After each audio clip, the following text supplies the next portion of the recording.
big misconception is that there's too much competition. Then you think, oh no, this is not a good niche to go into. This is actually far from the truth. Having a good amount of competition means that there is a buying market. Why?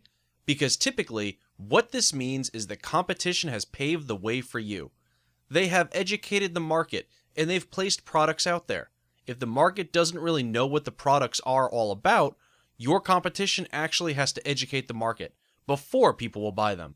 So, basically, instead of having to educate the market yourself, you simply come in and provide lots and lots of value. You can find out what your competition is doing and what your competition is not doing, and the demand in itself.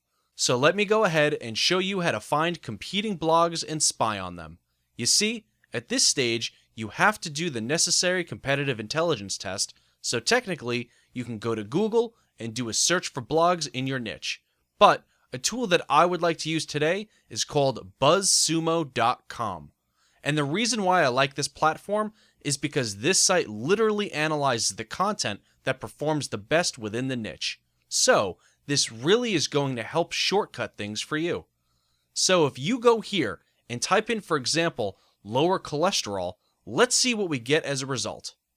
Now, one thing to note is that BuzzSumo is a paid tool, but it will allow you to do some free searches as well.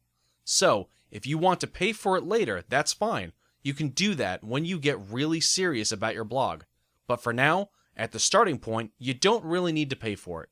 So if I type this in, you can see these are some blogs or websites that are actually getting a lot of engagement. And what you're trying to figure out is what are they doing to get that kind of engagement.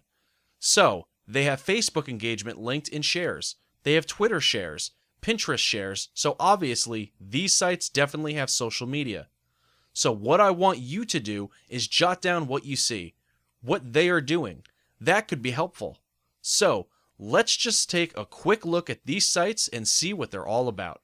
And by doing so here, this is a good way to figure out topics as well, which we'll talk about later on.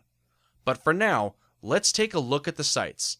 So, if we go to this first one here, then we can see they have different sections. We can take a look at how their site is laid out with topics.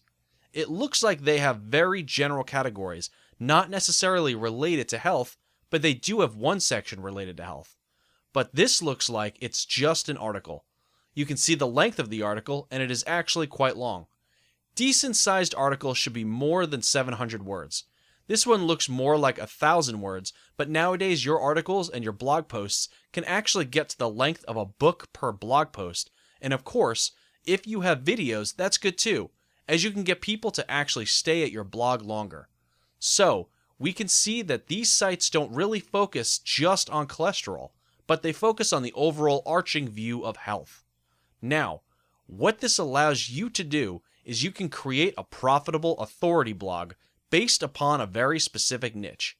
So if you focus only on, let's say, lowering cholesterol or how to pass a kidney stone without surgery, then that might actually allow you to convert more sales because the person that you are attracting is more likely to be in that right mindset. So, for example, if somebody comes to this blog, they might be interested in lowering their cholesterol for changing their lifestyle, but there might be a hidden agenda too, and maybe they are coming here because they're interested in relationships. But that's not really targeted blog, is it? So, for competition research, we'd like to suggest you to go to these sites. Write down at least 10 or more topics that you can improve in your blog. Then, you can compare different blogs to make sure that all of these blogs are doing the same thing. If they're all doing the same thing, and they're doing really well in that area, then this might be something that you can actually mimic.